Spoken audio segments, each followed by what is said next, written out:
ادع إلى سبيل ربك بالحكمة والموعظة الحسنة وجادلهم بالتي هي أحسن.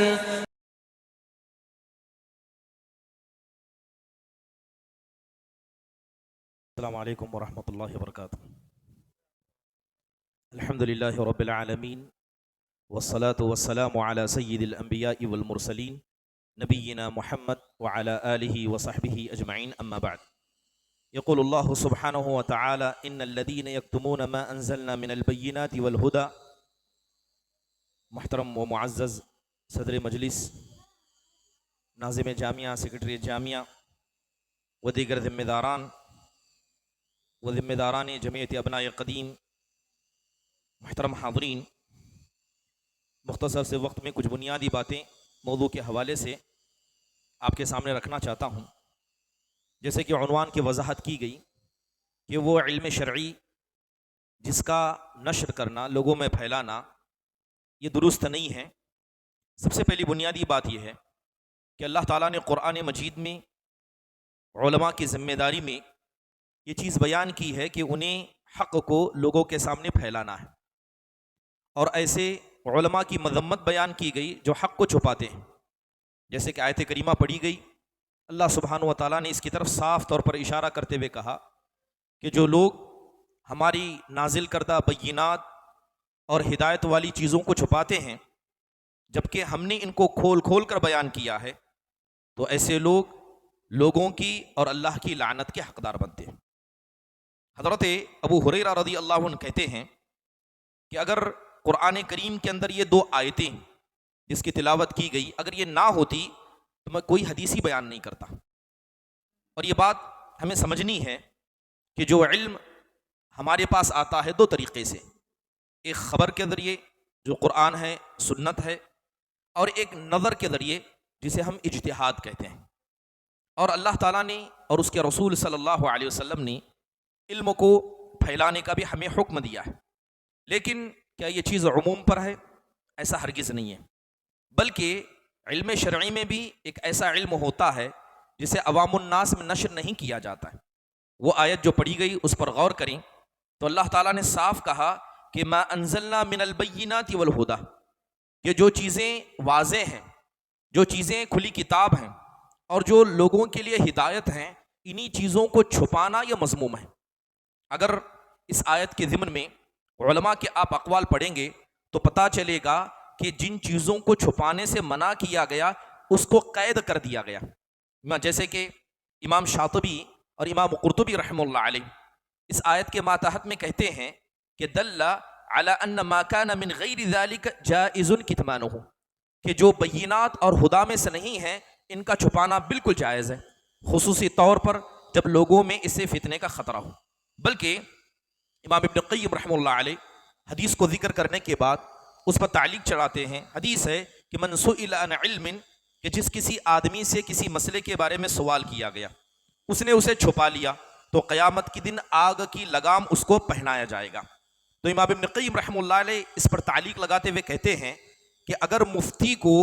ڈر ہو کہ جو مستفتی ہے وہ گمراہ ہو سکتا ہے تو وہ اس فتوے کو چھپا سکتا ہے،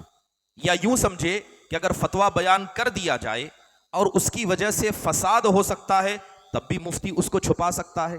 اس کے علاوہ اگر کوئی سوال کرنے والا جواب کو نہ سمجھ سکتا ہے نہ اسے برداشت کر سکتا ہے اور فتنے کا خطرہ ہے تب بھی مفتی اس مسئلے کو چھپا سکتا ہے. حضرت ابن عباس رضی اللہ عنہ کے پاس ایک آدمی آیا، آیت کی تفسیر پوچھا تو حضرت ابن عباس نے جواب میں کہا وَمَا يُؤْمِنُكَ أَنِّي لَوْ أَخْبَرْتُكَ بِتَفْسِيرِهَا كَفَرْتَ بِهِ، اس بات کی کیا گارنٹی ہے کہ جس تفسیر کو تم مجھ سے پوچھ رہے ہو اگر میں بتا دوں تو تم اس کا انکار نہیں کرو گے؟ تم مجھے گارنٹی دو پھر اس کی میں تم کو تفسیر بتاؤں گا. بلکہ امام شاطبی رحمہ اللہ نے اپنی کتاب میں صاف کہا ہے کہ علم 2 طریقے کا ہوتا ہے. ایک وہ علم جس کو لوگوں کے سامنے نشر کیا جائے گا اور یہ غالب شریعت کے احکام ہیں، اور ایک ایسا علم ہے جس کو کسی خاص انسان، کسی خاص وقت اور کسی خاص طبقے کے ساتھ ہی نشر کیا جائے گا. بلکہ انہوں نے علماء سلف کا ایک بہترین قول ذکر کرتے ہوئے کہا وَقَدْ فَرَضَ الْعُلَمَاء مَسَائِلٌ مِمَّا لَا يَجُوزُ الْفُتْيَ بِهَا، کہتے ہیں کہ علماء نے اپنی کتابوں میں کچھ ایسے فتووں کو ذکر کیا ہے جس کا عوام الناس میں پھیلانا ہی جائز نہیں ہے، جبکہ فقہ کے اعتبار سے وہ مسائل درست ہیں۔ چلیے کچھ مثالیں میں آپ کے سامنے بیان کر دیتا ہوں۔ بات اگر عقیدے کی مثالوں کی جائے تو تقدیر کے جو مسائل ہیں یہ بڑے دقیق ہیں۔ یہ سوال کہ حل العبد مجبر ام مخیر، کہ ایک بندہ اللہ نے اسے پیدا کیا ہے تو تقدیر کے مسئلے میں وہ مخیر ہے یا مجبر، تو کہتے ہیں اس مسئلے کو عوام الناس میں نہیں پھیلایا جائے گا، ورنہ تقدیر پر شک ہوگا یا مذہبی قدریہ کی طرف رجحان ہوگا۔ اس کے علاوہ وہ مسائل الصفات، خصوصی طور پر جن کا ذکر، جن کا تعلق کیفیات سے آتا ہے، اللہ تعالیٰ عرش پر کیسے مستوی ہوا، وہ آسمان سے کیسے اترتا ہے، اللہ کے ہاتھ کیسے ہیں، اللہ تعالیٰ کا چہرہ کیسا ہے، تو یہ مسائل ایسے ہیں عوام الناس میں ان کا نشر کرنا یہ غیر درست ہے، ورنہ تشبیہ، تعطیل اور یہ خود ان مسائل کا ذکر منہج سلف کے خلاف ہوتا ہے۔ اس کے علاوہ وہ شبہات جو ملاحدہ یا فلاسفہ علماء سے کیا کرتے تھے، ایسے شبہات جس سے عوام الناس بالکل بری ہیں، ایسے مسائل کا بھی ذکر نہیں کیا جائے گا۔ اگر فقہ اسلامی کی بات کی جائے تو فقہ کے اندر ایک مکمل باب ہوتا ہے جس کو باب الحیل کہا جاتا ہے، حیلہ بہانے کا باب۔ اب اگر کوئی آدمی تاریخ کی خصوصی طور پر فقہ کی کتابوں کو پڑھے تو اس کے اندر حیلے ہیں کہ کس طرح آپ اپنی زکوٰۃ کو اپنے اوپر سے ہٹا سکتے ہیں، اس کے حیلے ذکر کیے گئے۔ ایک آدمی نے طلاق دیا، طلاق دینے کے بعد حیلہ کر کے کیسے رجوع کر سکتا ہے، ایک آدمی جس پر سود کی ایک قسم حرام ہے وہ حیلہ کر کے کیسے اسے جائز بنا سکتا ہے، یہ سارے حیل فقہ کی کتابوں میں موجود ہیں۔ اگر عوام الناس میں ان مسائل کو ذکر کیا جائے تو دین سے تلاعب یہ ممکن ہے، بلکہ جو شریعت کا ایک بڑا مقصد ہے وہ بھی یہاں فوت ہو جاتا ہے۔ بلکہ ایک قاعدہ جو علماء نے بنایا وہ یہ ہے کہ لیس کل ما یعلم یقال، کہ ہر وہ چیز جو آپ جانتے ہیں اسے کہا نہیں جاتا ہے، ہر وہ چیز جسے کہا جا رہا ہے ضروری نہیں ہے کہ اس کا وقت آیا ہو۔ ولیس کل ما صح یفتیٰ بہ، اور ہر وہ چیز جو قرآن و حدیث میں صحیح ہے اس کے اعتبار سے فتویٰ نہیں دیا جاتا ہے۔ محترم حاضرین، یہ مسئلہ، یہ علم، یہ موضوع ذکر کرنا ضروری ہے، کیونکہ آج ہم دیکھتے ہیں کہ علم کی ایک ہیبت، ایک وقار جو سلف صالحین کے زمانے میں ہوتا تھا، آج وہ وقار مجروح ہو چکا ہے۔ علماء کا مقام جو عوام الناس میں موجود تھا وہ بھی مجروح ہو چکا ہے، اور علم کے میدان میں ایک استقرار جو لوگوں کی دلوں میں تھا وہ بھی ختم ہو گیا ہے، بلکہ چھوٹے چھوٹے مسائل کو ذکر کر کے نوجوانوں کے درمیان جو لڑائیاں، جھگڑے، علماء بیزاری یا اس کے علاوہ علماء پر اتہام بازی، کہیں نہ کہیں ان تمام چیزوں کا تعلق ایسے علم سے ہے جس کا نشر کرنا خود علماء پر ضروری تھا کہ اسے نہ نشر کریں۔ محترم حاضرین،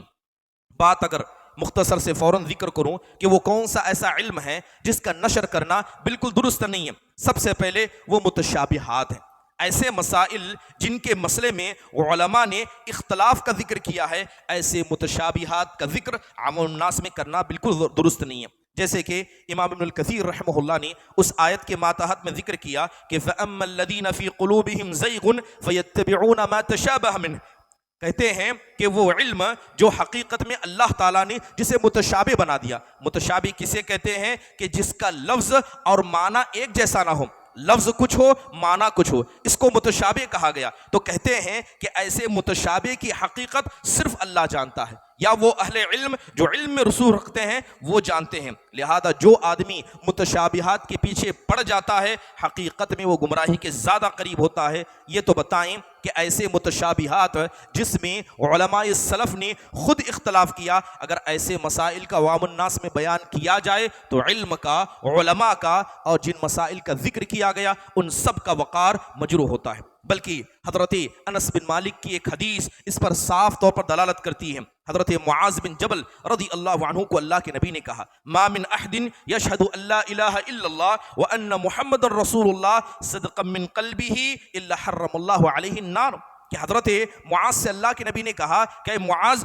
جاؤ، جو آدمی تمہیں راستے میں مل جائے جو لا الہ الا اللہ محمد الرسول اللہ کی گواہی دل سے دیتا ہے، اسے کہنا کہ اللہ نے جہنم کو تم پر حرام قرار دیا۔ دوسری روایت میں آتا ہے کہ کہا کہ اس کو تم جنت کی بشارت دو۔ اللہ کے نبی علیہ الصلاۃ والسلام نے جب اس حدیث کو لوگوں کے سامنے بیان کرنے کا حکم دیا تو حضرت معاذ رضی اللہ عنہ نے خود کہا، اے اللہ کے نبی مجھے ڈر لگتا ہے کہ کہیں لوگ اس پر بھروسہ کرنا لگ جائیں۔ بلکہ حضرت عمر نے اللہ کے نبی سے کہا کہ آپ نے حضرت ابو ہریرہ کو اپنے جوتے دے کر بھیجے تاکہ آپ اس لوگوں سے کہیں کہ جو آدمی لا الہ الا اللہ محمد الرسول اللہ کی گواہی دل سے دیتا ہے اسے جنت کی بشارت دیں۔ اے اللہ کے نبی آپ ایسا نہ کریں، آپ ایسا نہ کریں۔ تو اللہ کے نبی صلی اللہ علیہ وسلم نے حضرت عمر کی بات کو مانا اور آپ نے حضرت ابو ہریرہ رضی اللہ عنہ کو اس سے روکا۔ محترم حاضرین، اسی لیے امام بخاری رحمہ اللہ نے اپنی کتاب میں ایک باب باندھا، کہتے ہیں باب من خص بالعلم قوما دون قوم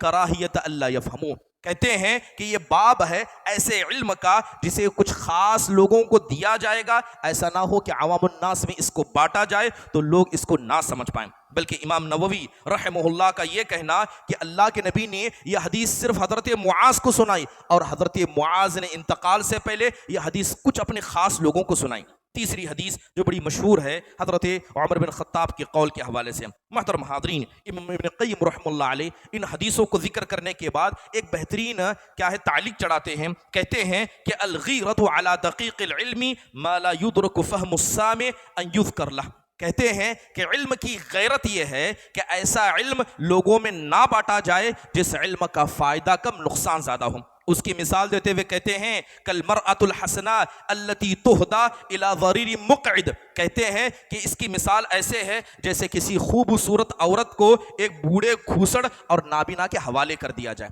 تو یقیناً یہ مسئلہ ایسا ہی ہے۔ محترم حاضرین، علماء نے اگر آپ کتابوں کو پڑھیں تو علماء خصوصی طور پر محدثین اکرام نے کئی ایسی حدیثوں کو اپنی کتابوں سے ہٹا دیا جبکہ وہ ان کے شروط پر تھی۔ جیسے بڑی مشہور حدیث ہے الماء من الماء، یہ منسوخ حدیث ہے، جائیے معطا امام مالک پڑھیے، جتنی حدیثیں منسوخ ہیں امام مالک نے کسی حدیث کو نقل نہیں کیا۔ ان کا اپنا موقف تھا کہ جو حدیثیں پہلے سے منسوخ ہیں عوام الناس میں اسے لانا کیوں ہے، جو ناسخ ہے ہم اس کا ذکر کریں گے۔ بلکہ ایک بڑی مشہور حدیث ہے جو صحیح ہے من بدل دینہ فقتلوہ، علماء محدثین اس طرح کے حدیثوں کو عوام الناس میں بیان کرنے کو ناپسند کرتے تھے، کیونکہ ردت کے جو شروط ہیں اور یہ فیصلہ سلطان کا ہوگا، ہو سکتا ہے کہ اس حدیث کا غلط مفہوم سیاسی انداز سے یا اسلام کو بدنام کرنے کے لیے لیا جائے، تو کئی علماء نے اور محدثین نے ایسی حدیثوں کو عوام الناس کے سامنے بیان کرنے کو ناپسند کیا۔ محترم حاضرین، اس لیے امام مالک رحمہ اللہ علیہ کے مسئلے میں یہ بڑا امتیاز ہے۔ ضروری بات یہ ہے کہ ایسے متشابہات کو لوگوں میں نہ پھیلایا جائے۔ کیا وجہ ہے؟ پہلی وجہ یہ ہے کہ اس میں کوئی فائدہ نہیں ہے لیکن نقصان ضرور ہے۔ دوسری بات یہ ہے کہ شریعت کے جو احکام ہیں اگر آپ متشابہات کو لوگوں کے سامنے پھیلائیں گے وہ صحیح طور پر ان متشابہات کو نہیں سمجھ پائیں گے، اور اگر آپ نے بات رکھی مگر آپ کی بات نہ سمجھی گئی، غلط فائدہ اس کا ہوا یا نقصان ہوا، تو اس کے ذمہ دار بھی کہیں نہ کہیں وہ عالم دین خود ٹھہرے گا۔ تیسری اہم بات کہ ایسی احادیث کا مفسدہ لوگوں میں عام ہے، لوگوں کی عقل فتنے میں پڑ جاتی ہے، ان کا دین فتنے میں آ جاتا ہے، بلکہ بعض تو حدیثوں کی وجہ سے غرور میں آ جاتے ہیں۔ آپ نے سنا ہوگا کہ جماعت تبلیغ ہو یا بریلوی حضرات ہو، یہ اکثر کہتے ہیں کہ ہم کسی ایک ولی کا دامن پکڑ کر بچ جائیں گے۔ بعض لوگوں نے کہا کہ میں کلمہ گو ہوں، کیا حدیثوں کے اندر نہیں بیان کیا گیا کہ لا الہ الا اللہ محمد رسول اللہ جو دل کی گہرائی سے کہے گا اللہ کے نبی نے اس کے لیے جنت واجب قرار دی ہے؟ کیا آپ مجھ پر شک کرتے ہیں؟ یہ حدیثیں ایک آدمی کے اندر غرور کو پیدا کر دیتی ہیں۔ محترم حاضرین، کتنے ایسے مسائل ہیں جو متشابہات یا اختلافی مسائل ہیں، عوام الناس میں اسے لا کر لوگوں نے بڑے نقصان اٹھائے، جیسے رؤیت ہلال کا مسئلہ۔ یہ مسئلہ دقیق علمی مسئلہ ہے مگر خود علماء کی ایک بڑی جماعت نے ان مسائل کو پبلک پلیٹ فارم پر لایا، اور آج ہندوستان کے اندر دیکھتے ہیں کہ اس کا کیا نتیجہ ہے۔ ایک مسئلہ جو 50 سال پہلے کتابوں کے اندر مدفون تھا، آج نوجوانوں کے درمیان لڑائی جھگڑے جماعت و جمعیت کے اختلاف کی وجہ بن گئی۔ کہیں نہ کہیں ایسے مسائل کا ذکر اگر علماء کی مجلس ہی میں ہوتا، پبلک پلیٹ فارم کا استعمال نہ کیا جاتا تو زیادہ درست ہوتا۔ اس کے علاوہ جیسے حضرت معاویہ حضرت علی رضی اللہ عنہ کے درمیان جو لڑائیوں میں جنگ جمل جنگ صفین کے مسائل، جس کا استعمال آج بہت سارے گمراہ لوگوں نے کر کے ہمارے نوجوانوں کا شکار کیا ہے۔ محترم حاضرین، اس کے علاوہ دوسری اہم بات وہ علم جس کا نشر کرنا جائز نہیں، اس کی دوسری بات ہے وہ فتنوں کی حدیثیں جن کے اندر فتنوں کا ذکر کیا گیا، چاہے وہ فتنے مستقبل کے ہوں، چاہے وہ فتنے کیا ہے عام نبی صلی اللہ علیہ وسلم کے زمانے کے ہو، جیسے کہ حضرت ابو ہریرہ کہتے کہ میرے برتن میں ایسی حدیثیں ہیں خدا کی قسم اگر میں ان کو بیان کر دوں تو میری گردن کو کاٹ کر رکھ دیا جائے گا۔ حضرت حسن بن بصری کہا کرتے صدق واللہ، خدا کی قسم ابو ہریرہ نے سچ کہا کہ اگر انہوں نے اس حدیثوں کو بیان کیا ہوتا ان کے گھر کو جلا دیا جاتا اور ان کی گردن کو کاٹ دیا جاتا۔ محترم حاضرین، کتنی ایسی حدیثیں ہیں، بلکہ حضرت ابن عمر کہتے ہیں کہ حضرت ابو ہریرہ رضی اللہ عنہ کو اتنی حدیثیں پتہ تھی اگر وہ عوام الناس میں بتا دیتے تو 3 قسم کے لوگ ان کے خلاف کھڑے ہوتے، ایک لڑنے والے، ایک ان کو جھٹلانے والے، اور تیسرے ان کی مدد نہ کرنے والے۔ محترم حاضرین، اس کے علاوہ جس علم کا نشر کرنا جائز نہیں ہے اس کے اندر ایسی احادیث ہیں جس کی وجہ سے بدعات کو تقویت ملتی ہے، ایسی حدیثوں کو بھی یا ایسے مسائل کو نشر کرنا جائز نہیں۔ ایک مثال بتا کر میں اپنی آگے بات کو بڑھاؤں گا، جیسے کہ مان لیجئے کہ جماعت اسلامی کا کوئی منبر ہے، کوئی مرکز ہے، جماعت اسلامی نے ایک اجتماع اکٹھا کیا ہے، وہاں پر کوئی آدمی جا کر ملی اتحاد پر تقریر کرے۔ ملی اتحاد یہ واجبات میں سے، لیکن جماعت اسلامی کا ملی اتحاد یہ کچھ اور ہے۔ اگر ایک سلفی عالم دین ان کے پلیٹ فارم سے ملی اتحاد کی بات کریں گے تو گویا ان کی بدعات کو یہ تقویت پہنچانا ہے۔ شیعہ کی مجلس میں جا کر آپ آل بیت کے فضائل ذکر کریں، حضرت حسین کی قتل کے مسائل ذکر کریں، یہ بھی انہی میں سے ہے۔ محترم حاضرین، اس طرح کی ایک لمبی فہرست ہے جس علم کا نشر کرنا لوگوں میں بالکل جائز نہیں ہے۔ اس کے علاوہ جیسے اگر مختصر طور پر ذکر کیا جائے ایسے مسائل، ایسے احادیث کا ذکر کرنا جس کی وجہ سے ایک ظالم فائدہ اٹھا سکتا ہے۔ حضرت انس بن مالک رضی اللہ عنہ زندگی بھر جس چیز کا افسوس کرتے وہ اس حدیث کا کہ جب حجاج بن یوسف نے ان سے پوچھا کہ آپ بتائیے کہ اللہ کے نبی صلی اللہ علیہ وسلم نے سب سے سخت سزا کون سی دی تھی، تو حضرت انس بن مالک نے کہا کہ اللہ کے نبی علیہ الصلوۃ والسلام نے قبیلہ عقل اور اورینا کے لوگوں کے ہاتھوں کو مخالف میں کاٹا تھا، ان کی آنکھوں کو آپ نے نکلوایا تھا۔ یہ سزائے بیان کرنے کے بعد حجاج بن یوسف کہتا ہے کیا ظالموں کے ساتھ اللہ اس کے رسول کے نافرمانوں کے ساتھ میں ایسے نہ کروں؟ حضرت عمر بن عبدالعزیز ہو، حضرت ابو الدرداء ہو، ان صحابہ نے حضرت انس پر سختی سے نکیر کیا اور کہا کہ اس حدیث کو آپ کو حجاج بن یوسف کے سامنے بیان نہیں کرنا چاہیے تھا کیونکہ یہ اس کا غلط ہی فائدہ اٹھائے گا۔ اللہ سے دعا ہے اللہ تبارک و تعالی ہم سب کو اس بات کی توفیق دے کہ ایسے علم سے ہم خود پرہیز کریں، اور اگاہ الناس کی طرف سے اگر ایسے مسائل پوچھے بھی جاتے ہیں تو اس پر خاموش رہنا، مزید فتنے میں اپنی زبان کو نہ کھولنا یہ زیادہ ضروری ہے۔ اللہ تعالی ہم سب کو جزاکم اللہ خیر و احسن اللہ علیکم۔ السلام علیکم ورحمۃ اللہ وبرکاتہ۔